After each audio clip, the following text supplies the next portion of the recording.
Pandemi COVID-19 memukul segala sektor perekonomian di Bali. Perekonomian daerah yang mengagungkan pariwisata ini kini merasakan dampak keras. Sektor lain harus dijadikan solusi tepat untuk mempertahankan pertumbuhan ekonomi agar tetap stabil. Sektor UMKM menjadi yang paling tangguh di masa pandemi COVID-19.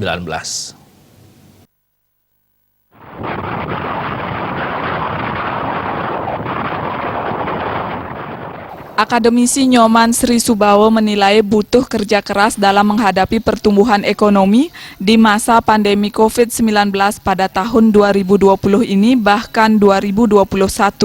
Rektor Undiknas University ini mengatakan saat ini ekonomi Bali mengalami keterpurukan karena ketergantungan Bali terhadap sektor pariwisata.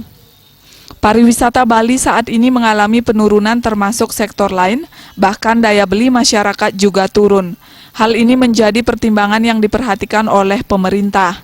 Menurutnya sektor UMKM paling tangguh di masa pandemi COVID-19 yang harus digeliatkan. Melihat kondisi ekonomi saat ini, kita bisa berharap menggeliatkan ekonomi Bali dengan mengaktifkan dan menggiatkan UMKM kita. Karena dengan berdasarkan data yang pernah saya baca bahwa yang paling tangguh dalam kondisi ekonomi saat ini adalah UMKM. Ya, dimanapun saya lihat ada UMKM yang menjadi penopang ekonomi.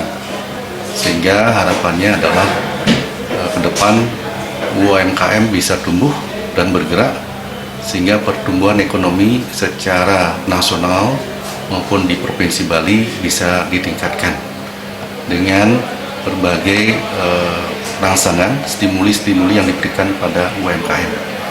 Prediksi yang di tahun ke-2020 ya dan tahun depan 2021 sepertinya kita mesti harus kerja keras. Seluruh komponen dalam peningkatan dan pertumbuhan ekonomi mesti secara bersama-sama. Ya, saat ini memang secara ekonomi Bali mengalami keterpurukan karena kita sangat tergantung pada sektor pariwisata. Seperti kita lihat bersama bahwa pariwisata kita begitu turun dan tentunya menjadi yang lain, sektor lain tentunya akan turun juga, termasuk daya beli masyarakat akan menurun. Ini pertimbangan-pertimbangan yang mesti juga diperhatikan oleh pemerintah provinsi. Semasih menunggu perkembangan wabah COVID-19 mereda, Sri Subawo menambahkan jika ekonomi dibuka, dipastikan pertumbuhan ekonomi akan merangkak naik. Ia berharap di tahun 2021 pertumbuhan ekonomi tidak minus. Indrawan, Bali TV.